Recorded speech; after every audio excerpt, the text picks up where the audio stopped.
We focus on history, culture, religion, art, social, and philosophy of Nusantara. Here, in the presence of Nusantara, we were made to be forgotten about the goodness of ourselves. Because negativity seems to be more interesting for us. Now, I'm Sutoyo Raharto and friends assist you to remind you, to awaken you that we still can find the gems of Nusantara. They are the great sights of Nusantara.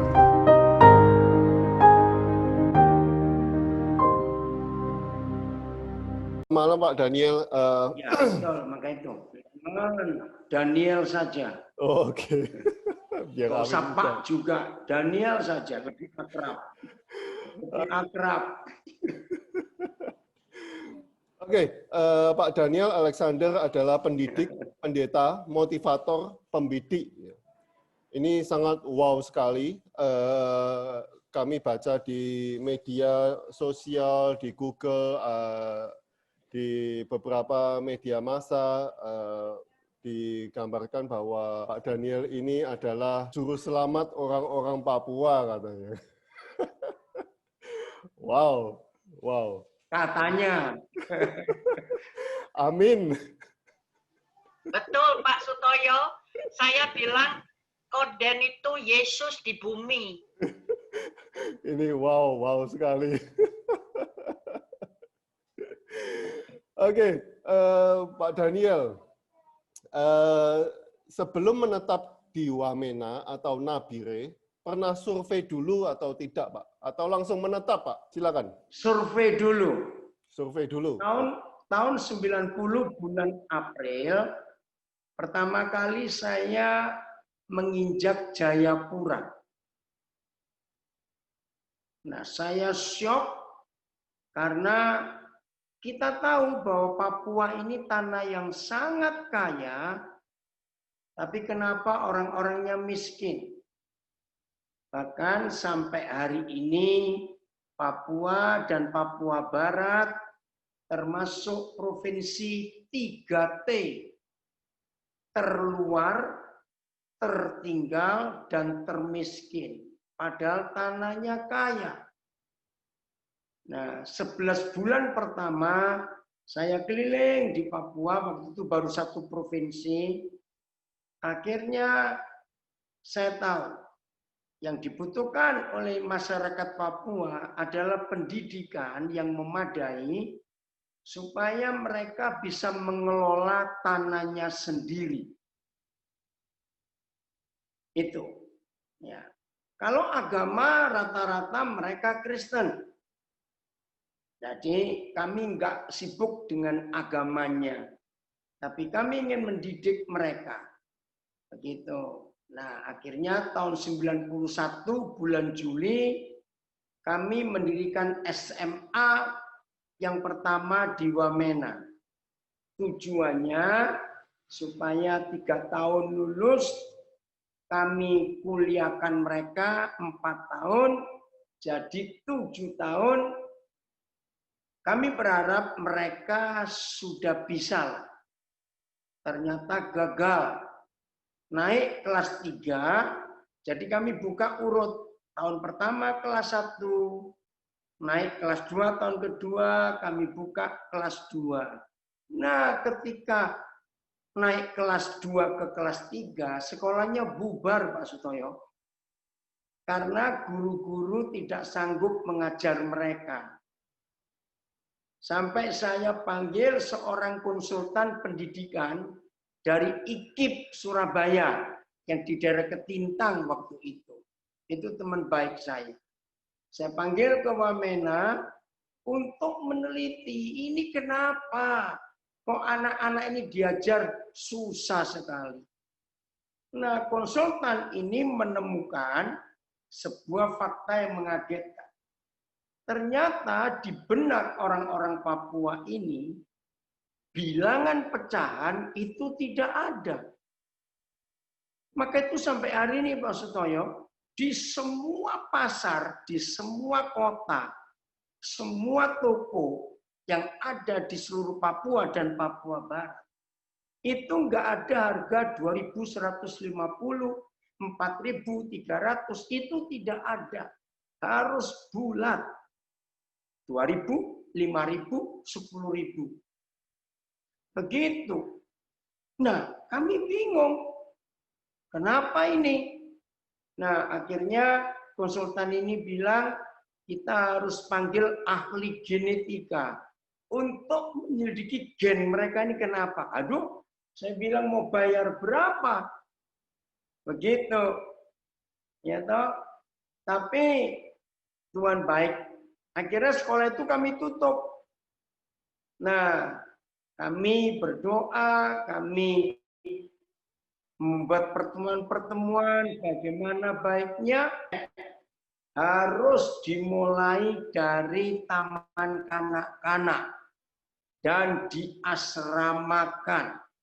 Jadi dimulai dari sangat dasar sekali. Gizi diperbarui, pola hidup diperbarui semuanya dari anak-anak TK.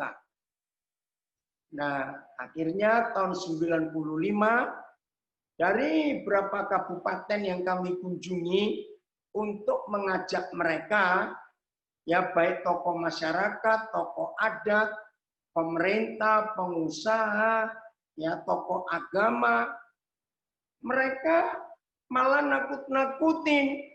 Maaf ini kalau ada yang Papua, ternak mereka, ya misalnya ternak mereka, anjing mereka atau babi mereka keluyuran di jalan, terus ketabrak motor atau mobil kita, Pak Sutoyo, itu kita yang didenda. Bayangkan. Jadi semua tokoh masyarakat, tokoh adat, tokoh agama, pemerintah, pengusaha, saya bagi visi ini harus masuk TK berasrama. Jawabannya mustahil. Ternak mereka kita senggol aja kita denda. Pak Daniel berani asramakan anak mereka kalau ada apa-apa bagaimana? Aduh, berat juga. Tapi ya syukur Tuhan menolong. Akhirnya bulan Juli tahun 95, Nabire itu satu-satunya tempat yang membuka diri. Tokoh masyarakatnya, tokoh agamanya, pemerintahnya, pengusahanya. Padahal Nabire nggak masuk dalam hitungan kami. Nah, karena mereka terbuka, ya udah. Maka TK berpola asrama yang pertama di Papua itu lahir tanggal 17 Juli 1995. Jadi tahun ini Juli yang lalu kami mensyukuri 25 tahun pelayanan ini. Wow. Dan sampai hari ini belum ada lembaga lain yang berani melakukan buka asrama sejak TK. Jadi baru kami nih Pak Sutoyo. Nah, Mengapa? kapan Pak Sutoyo mengunjungi sekolah kami? Harus ini sama Pak Aan ini. Ya. Mengapa kok diasramakan, Pak? Mengapa diasramakan, Pak? Ya, pertanyaan bagus. Maaf ya, maaf. Setelah saya keliling ke pedalaman, jadi begini, Papua ini masyarakatnya terbagi dua. Ya, terbagi dua masyarakat Papua ini sebentar.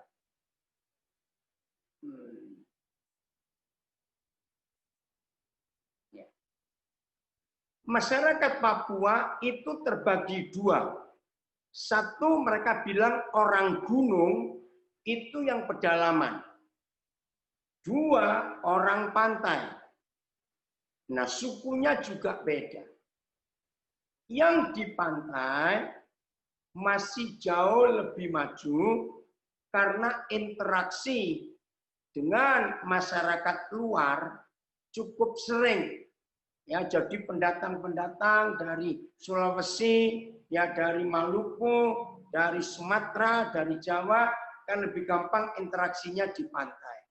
Nah, mereka sudah jauh lebih maju dibanding yang di pedalaman.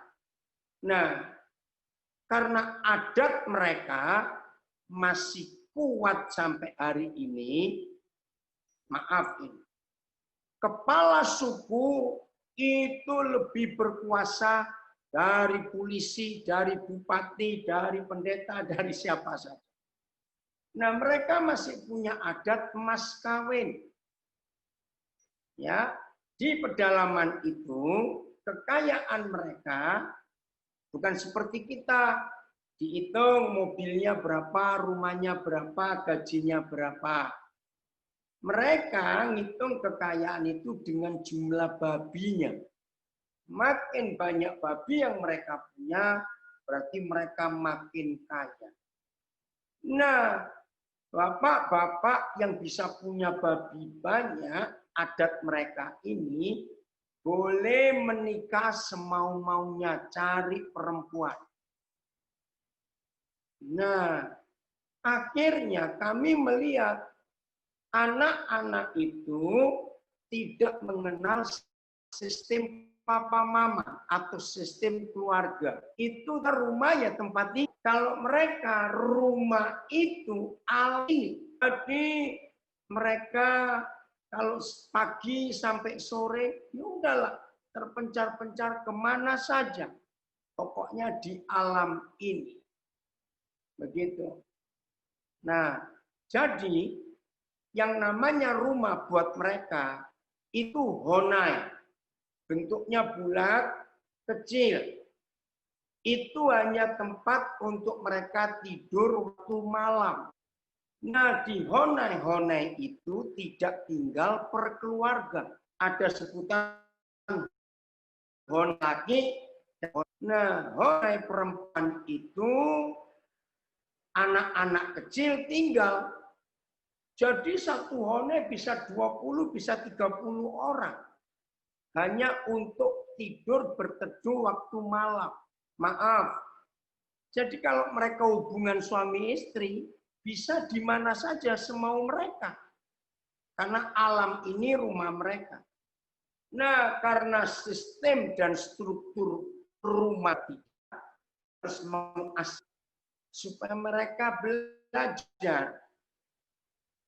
Dan ada papa mama di asrama itu. Wah, ini memang pekerjaan berat. Tapi syukur sampai hari ini setelah jalan 25 tahun ini ada berapa sekolah kami di 2 provinsi ini. Itu Pak Sutoyo. Ya delay ya. Memang sinyal di Papua ini begini. Aduh. Ya, nggak apa-apa. Oke. Papa mamanya yang di asrama ini siapa, Pak? Tim kami itu dari anak-anak saya gabung dengan kami dalam pelayanan ini. Oh, oke. Dari macam-macam suku. Wow. Kembali ke pertanyaan saya yang pertama, Pak. Apa kata istri Pak Daniel waktu Bapak ingin pindah ke Papua, Pak? Nah, saya sebelum menikah sudah tinggal di Papua. Nah, waktu mau menikah, ya satu syarat yang saya ajukan. Apalagi dia warga negara Kanada, Pak Sutoyo. Dia kelahiran Cirebon, cuma warga negara Kanada. Jadi sudah lama tinggal di Kanada. Lebih dari separuh umur hidupnya. Nah, ketika makin dekat, saya cuma minta satu. Kalau memang kamu setuju, ya karena saya bilang ya kamu harus ikut saya balik ke Indonesia, tapi tidak tinggal di Jakarta, tapi di Papua. Nah, saya beri waktu 3 bulan. Ya, untuk mikir. Nah, padahal dalam hati saya, Pak Sutoyo, mudah-mudahan dia nggak mau. Karena berat itu loh. Setelah 3 bulan, saya tanya, siap? Aduh, saya kaget. Karena dia siap. Nah, ternyata sekarang ya sebelum COVID ya, dia itu jauh lebih lama tinggal di Papua daripada saya. Karena saya keliling terus. Luar biasa memang. Maka itu dia jadi supporter saya yang kuat sekali. Dan semua anggota tim kami sangat respect kepada dia. Karena mau meninggalkan kenyamanannya di luar negeri untuk tinggal di Nabire. Wow. Ya, sebagai pengetahuan aja Pak Sutoyo, rumah-rumah kami yang kami tempati berpuluh tahun di Nabire, ini sampai hari ini nggak ada nama jalan, nggak ada nomor rumah. Begitu kecilnya Nabire ini. Nggak ada. Wow. Pak Daniel bisa bikin nama, Pak. Daniel Alexander Street. Enggak usah lah, enggak usah. Oke. Wow, amazing. Oke, Pak Daniel. Sekarang sudah mengembangkan berapa sekolah, Pak? Lalu perkembangan apa yang sudah dicapai? Ya, kami ada di 6 kabupaten di 2 provinsi. Itu kira-kira hampir 20 sekolah. Tapi yang paling lengkap cuma di Nabire. Di Nabire ini dari PAUD, ya, TK, SD, SMP, SMA, SMK, dan kami dipercaya membuka perguruan tinggi, STIMIK. Nah, kalau di beberapa daerah itu ada TK, SMP, SMA, atau cuma TK saja. Ya, itu karena kesulitan bahan-bahan untuk bangunan mahal. Maka itu di beberapa daerah kalau lulus TK, anaknya kami bawa ke Nabire. Karena Nabire ini cukup besar. Perkembangan apa yang sudah dicapai, Pak, untuk anak-anak Papua ini, Pak? Perkembangan apa yang sudah dicapai, Pak, untuk anak-anak Papua ini, Pak? Pak Daniel. Enggak dengar, Pak Sutoyo? Perkembangan apa yang sudah dicapai untuk anak-anak Papua ini, Pak? Dari tahun 0 di sana sampai 25 tahun ini, apa yang sudah... Saya enggak dengar, Pak Sutoyo. Oke. Saya ketik, Pak, ya. Saya ketik ya, Pak. Pak Daniel. Ya. Ya, oke. Nah, ini bisa dengar sekarang. Oke, udah gini aja, Ya. Pak, ya. Oke. Ya, Ya, Pak Daniel, perkembangan apa yang sudah dicapai dari tahun 0 sampai 25 tahun ini untuk anak-anak Papua, Pak? Silakan. Sebentar, Pak, ya. Sebentar. Saya Facebook-nya ini mati. Nah, maaf, yang Facebook sempat terputus. Sebentar. Fansnya di seluruh dunia ada ini. Ya memang sinyalnya di Papua ini minta ampun. Listrik saja minimal 2 hari sekali mati ini padam. Waduh. Berdoa jangan sampai padam, Pak, malam ini, Pak. Itu. Ya, itulah. Jadi masih zaman Flintstone. Ini sinyalnya juga, aduh. Bentar ya. Saya ngalamin itu di satu pulau dekat Batam, Pak. Di mana Batam? Di satu pulau dekat Batam itu, Pak, Pulau Moro namanya. Itu sudah tidak ada, itu waktu itu juga belum ada listrik. Pak Sutoyo, kami rutin Zoom dengan Koden yang pasti setiap Senin, Rabu. Masih sebentar. Satu lagi Facebooknya. Aduh, maaf. Oh, ini orangnya, Pak. Jadi pencapaian apa selama 25 tahun ini? Ya, ada beberapa memang tidak banyak. Ya, contoh, sekarang ini salah satu-satunya anggota DPRD termuda di Papua, namanya Apiniel Sani dari Partai Gerindra, itu adalah salah satu anak yang masuk di TK kami bulan Agustus tahun 97. Sekarang dia menjadi anggota DPRD Papua yang termuda. Nah, beberapa mereka ada yang dapat beasiswa untuk kuliah di New Zealand, ya, di Amerika, di Eropa, di Kanada. Mereka diambil,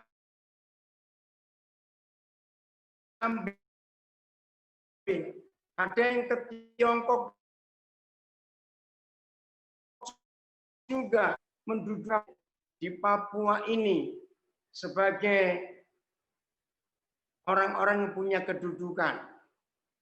Nah, terus di Nabire ada satu saja kantor pengacara yang dimiliki oleh orang Papua asli. Nah, itu anak kita juga yang mendirikan law firm, kantor pengacara yang pertama. Nah, itu pencapaian yang ada. Wow, wow. Saya serahkan ke Pak Sutoyo. Kok bisa sampai Kanada atau China? Bagaimana itu, Pak, prosesnya itu? Dan mereka bisa diakui di luar negeri. Iya. Jadi begini,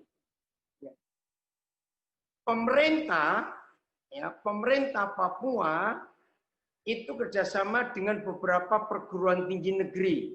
Salah satu contoh perguruan tinggi negeri Gajah Mada, Jogja. Nah, mereka itu punya kewajiban setiap berapa tahun sekali, kami nggak ngerti, untuk mencari anak-anak Papua yang mampu untuk dibawa ke luar negeri. Nah, bersyukur kepada Tuhan, mereka ternyata dari beberapa perguruan tinggi itu, ya ini kata mereka, mereka selalu mencari anak-anak dari sekolah kita ini. Karena ada 3 alasan yang mereka temukan. Satu, secara karakter, kebersihan semuanya, secara gizi, kesehatan, itu cukup baik dibanding dari sekolah-sekolah lain. Yaitu karena diasramakan sejak taman kanak-kanak, ya gizinya diperhatikan, pola makan diperhatikan, pola hidup diperhatikan. Itu yang pertama, mereka lihat karakternya. Yang kedua, mereka melihat ya guru-guru cukup mendidik mereka, kemampuan bahasa Inggris lumayan dalam tes semuanya itu. Nah, yang ketiga, karena syaratnya mereka kami didik sejak masih kecil, selalu cinta Papua. Kalau kalian sudah bisa sekolah keluar, harus tetap mau kembali membangun daerah kalian sendiri. Itu kami beri motivasi buat mereka. Nah, jadi itu cara mereka merekrut. Wow, wow, harus kembali ke Papua. Wow, amazing, Pak. Harus kembali ke Papua ya? Ya, itu visi kami untuk mereka. Oke, pertanyaan saya berikutnya, Pak. Yayasan Pesat Nabire bekerja sama dengan masyarakat yang paling rentan tanpa membedakan agama, ras, etnis, jenis kelamin. Maksudnya di sini rentan itu apa, Pak? Ya, rentan itu di dalam 3 hal. Satu, rentan kesehatan. Karena sejak dalam kandungan, rata-rata ibu-ibu itu gizinya buruk, kesehatannya buruk. Begitu, itu rentan masalah kesehatan.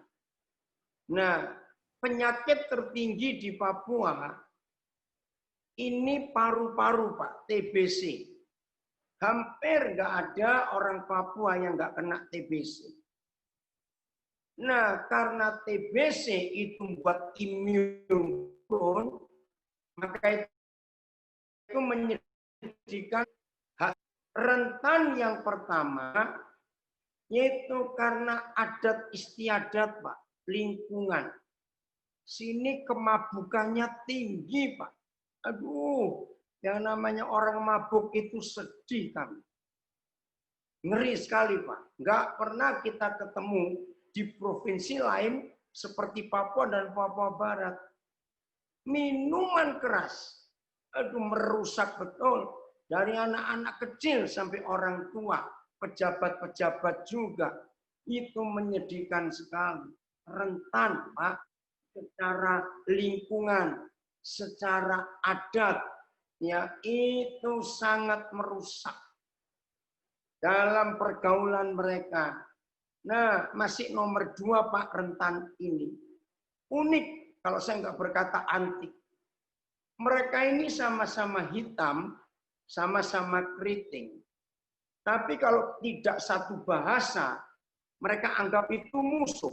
Aduh, sedih sekali. Kuat. Maka itu perang antar suku masih ada sampai hari ini, Pak. Menyedihkan sekali. Adat mas kawin. Orang Papua sangat benci pada anak laki. Orang Papua sangat senang kalau punya anak perempuan. Masalahnya, kalau punya anak perempuan harus menyiapkan mas kawin. Begitu. Nah, rentan ketiga itu politik, Pak. Sampai hari ini. Aduh, pengaruh luar memaksa, maka itu masih ada berapa penembakan kerusuhan di Papua, itu politiknya. Anak-anak sejak kecil itu diracuni pikirannya untuk merdeka dari NKRI. Nah, itu ada sampai hari ini.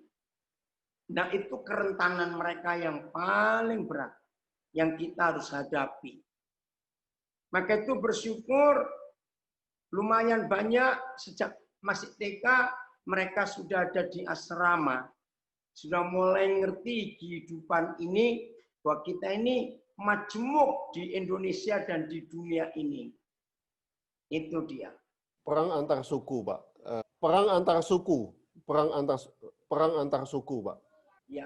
Ya, perang antar suku. Masih ada, Pak.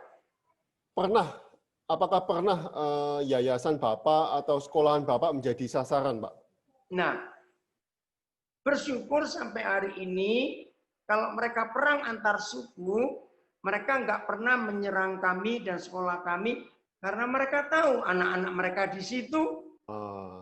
Ya, jadi cukup aman, mereka melindungi. Nah, tetapi anak-anak ini juga beda-beda suku, Pak? Oh iya, memang kami harus ngambil merata dari berbagai suku. Tetapi di sekolahan tidak ada masalah perang antar suku itu, Pak? Nggak ada. Wow. Justru kan dari TK kami sudah membiasakan, kita ini saudara semua, bukan orang lain. Wow. Ya, mereka juga melihat mama papa asrama, guru-guru dari berbagai suku di Indonesia. Wow. Saya pernah ngitung, tim kami semua itu terdiri dari 34 suku, Pak, dari Indonesia ini. Nah, untuk Papua, saya nggak bagi-bagi sukunya. Jadi Papua. Itu dari mulai Sumatera Utara, Nias, ya, terus Tapanuli, terus sampai ke Maluku, NTT, Mentawai, semua tim kami ada. Nah, anak-anak melihat itu. Wow. Benar-benar juru selamat ini, Pak. Kenapa, Pak Stoyo? Benar-benar juru selamat ini, Pak. Juru selamat.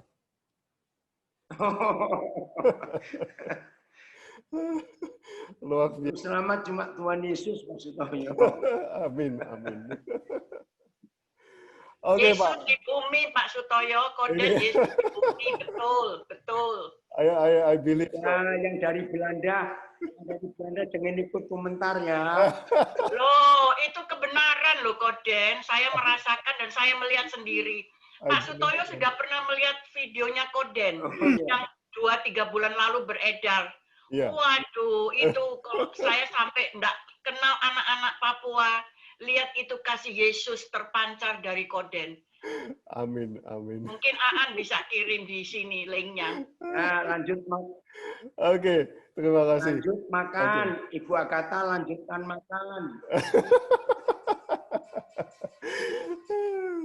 Oke, Pak Daniel,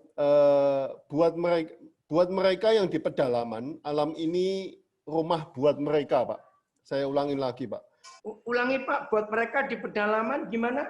Alam ini rumah buat mereka. Rumah buat mereka.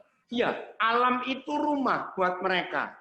Ini Jadi mereka kalau ngantuk siang, sore, ya udah tidur aja di mana-mana begitu. Oke, ini sangat indah sekali, Pak. Ini sangat indah sekali. Nah, Ya.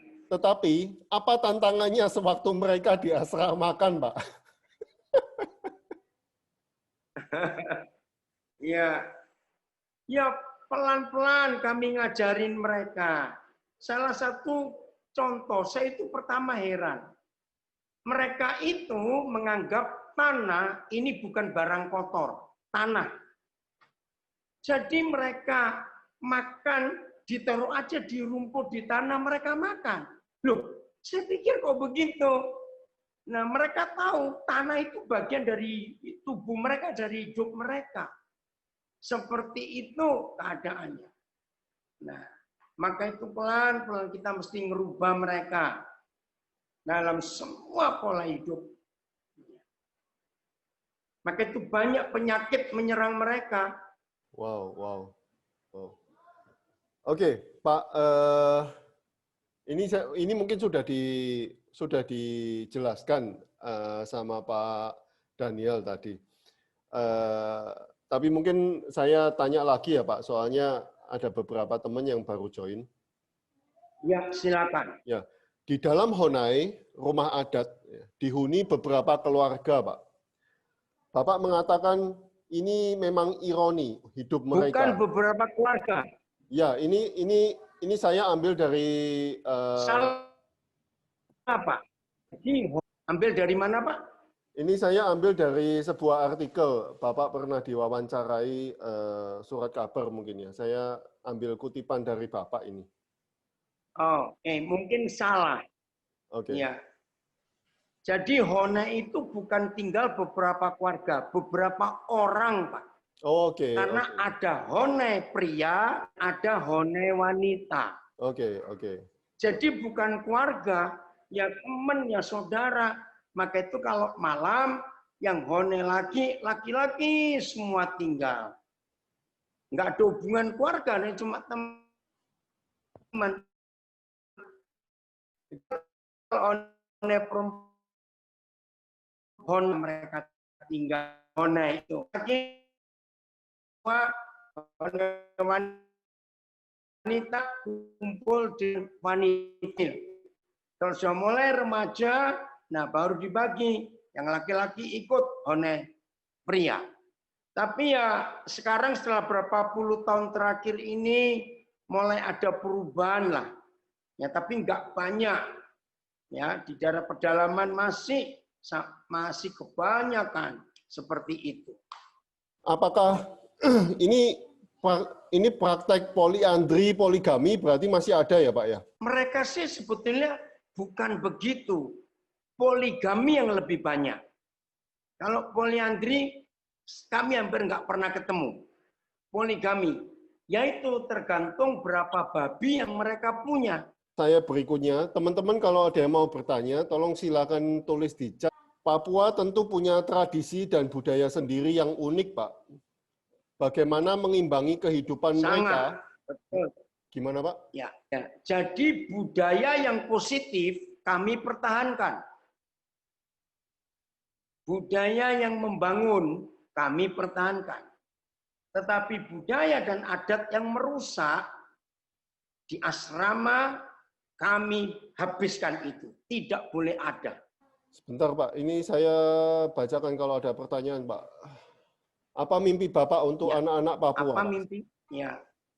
Kami rindu, ya sebelum kami meninggal, kami rindu semua anak Papua bisa sekolah dengan baik. Itu kerinduan kami. Harus sekolah, harus bisa sekolah semua, Pak. Ya, karena ada dua tujuan pendidikan toh, merubah pola hidup, merubah mindset, dan melengkapi mereka dengan ilmu pengetahuan. Mudah-mudahan segera terwujud anak Papua sekolah sampai kuliah, Pak. Bagaimana dengan kebutuhan finansialnya, Pak? Dana yang dibutuhkan, Pak Filipus. Ya, oke. Karena sebelum saya pindah ke Papua, saya sudah luas pelayanan saya, banyak teman. Nah, akhirnya setelah kami pindah ke Papua, ya teman-teman pengusaha-pengusaha itu, anak-anak yang kami pernah didik, mereka yang support sampai hari ini. Benar ya Pak, kalau sekolah di sekolahnya Pak Daniel ini semua gratis ya Pak ya? Yang anak Papua gratis. Karena memang tujuan kami kan untuk mendidik anak-anak Papua. Tapi berjalannya waktu, karena sekolah-sekolah yang kami dirikan itu jadi the best. Maka tidak sedikit anak-anak pengusaha, anak-anak pegawai, anak-anak pejabat, nah masuk juga. Nah itu yang bayar.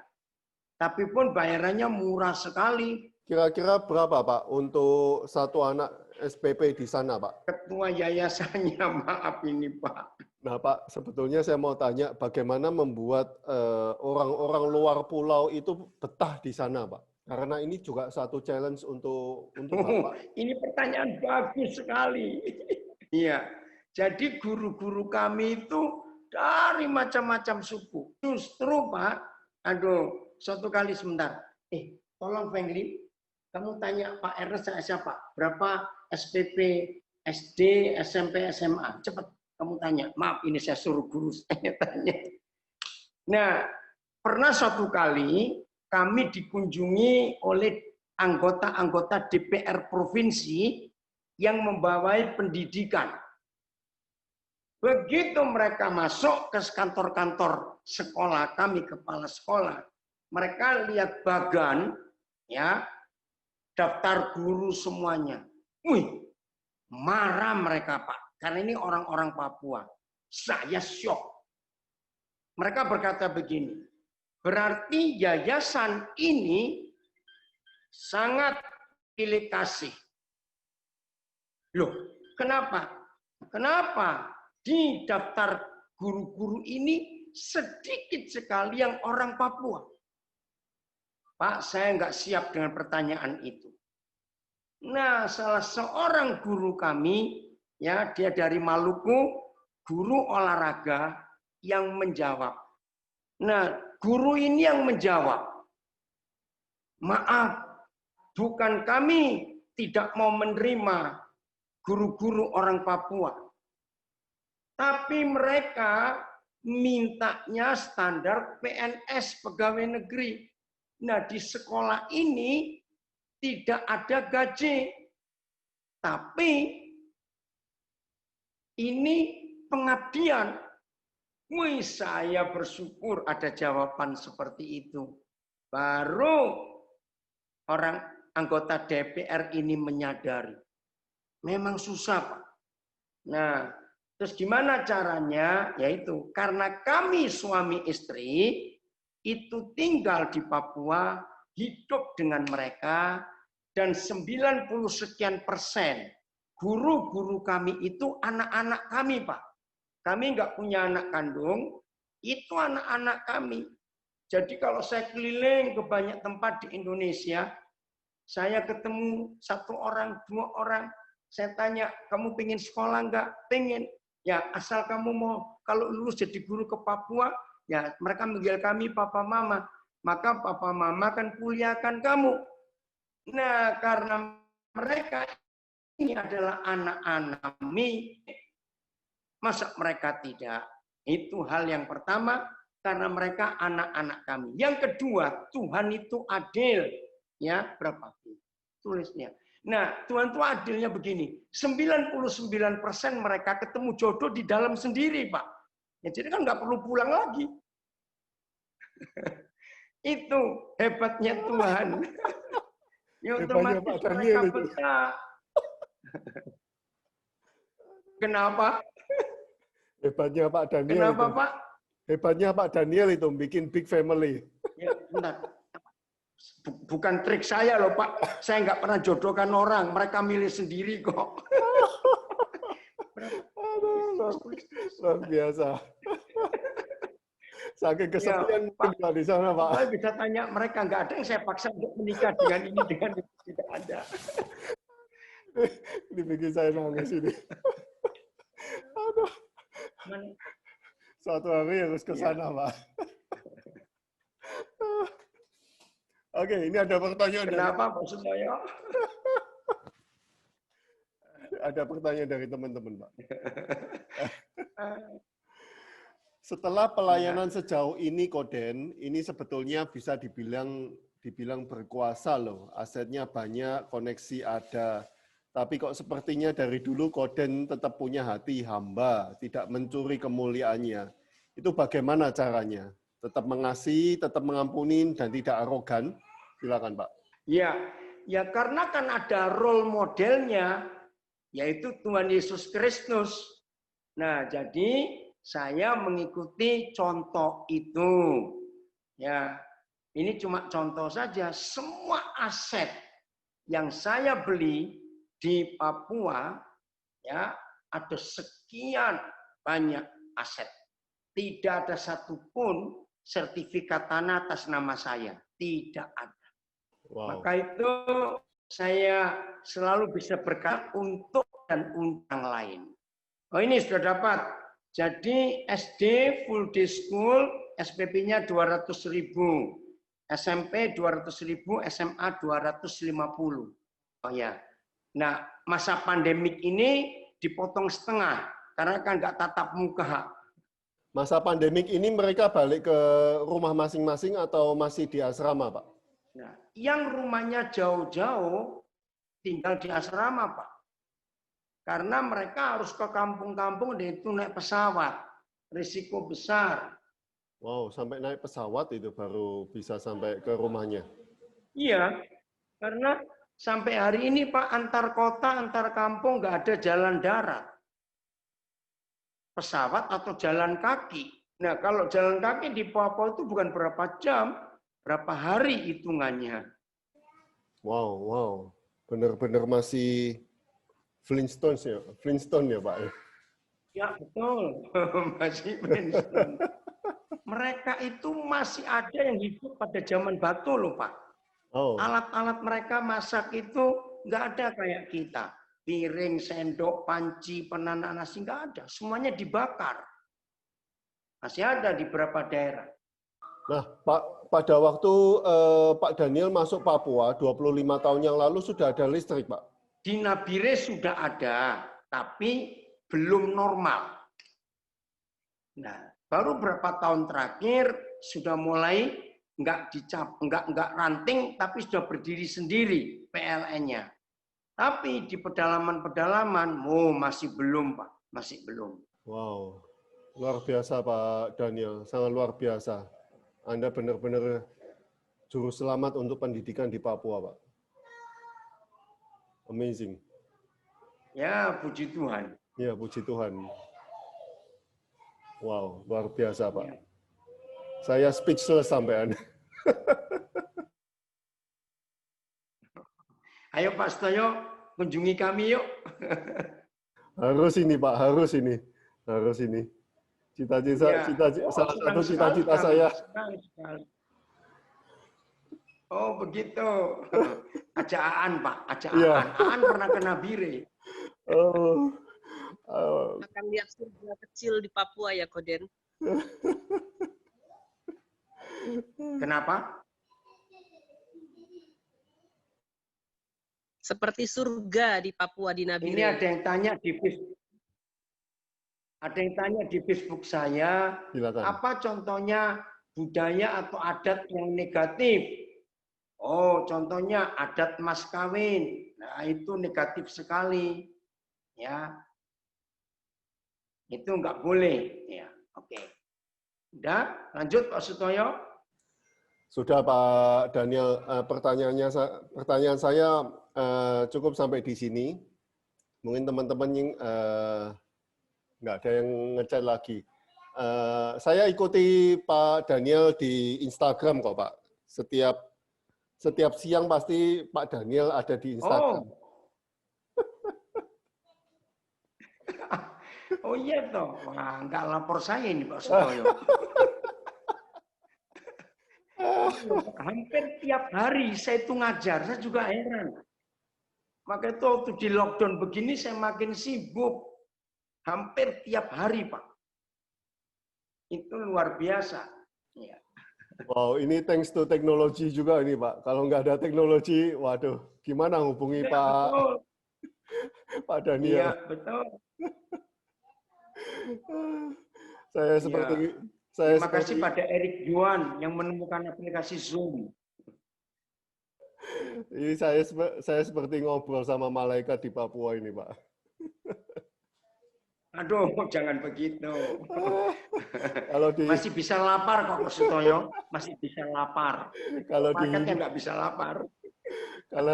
Kalau di Hindu katanya dewa ini. Kalau di Buddha bodhisatwa. Kalau di Muslim sama Kristen Katolik malaikat ya.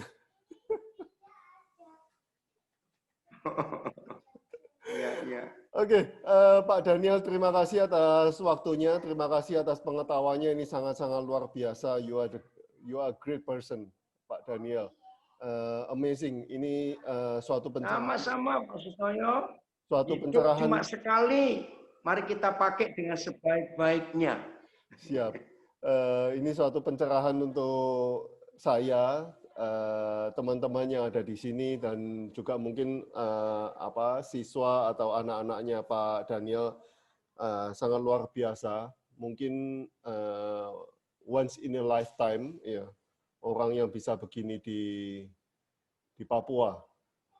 Nggak tahu kapan lagi ada manusia seperti Pak Daniel ini. Ini aset negara, aset Nusantara. Ada Pak Sutoyo toh, lanjutin. Aset Indonesia ini, Pak. Wow, amazing. Ya, oh yang ngelanjutin. Amin. Nah, coba supaya semua dengar ya, yayasan yang Pak Sutoyo dirikan ini namanya keren sekali. Yayasan selalu, apa Pak Sutoyo ulangi lagi? Yayasan selalu dapat memberi, Pak. Jadi kita berkecimpung dalam... Coba dengar. Ya, saya belum pernah seumur hidup dengar yayasan namanya seunik ini. Yayasan namanya selalu dapat memberi. Jadi orang pelit nggak akan bisa gabung ke yayasan ini. Karena selalu dapat memberi, namanya keren. Maaf saya potong tadi. Iya, ini kita juga berkecimpung dalam bidang pendidikan, Pak.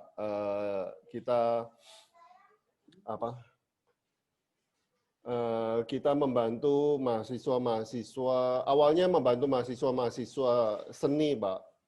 Karena mereka tidak, ya biasanya putus sekolah mereka kalau putus kuliah. Nah, kita membantu beasiswanya, Pak. Oke, terima kasih Pak Daniel atas waktunya, atas pengetahuannya sangat luar biasa. Papa Daniel, Papi Daniel, Dedi Daniel is amazing guy, amazing person. Terima kasih atas waktunya, Pak. Selamat beristirahat, selamat malam. Sampai ketemu lagi, Pak, di sesi kedua atau juga berterima kasih karena diundang oleh yayasan selalu dapat memberi, namanya keren. Atau kita ketemu di Papua, Pak. Ayo, siap, senang sekali. Iya. Oke, terima kasih Pak. Selamat malam, selamat beristirahat.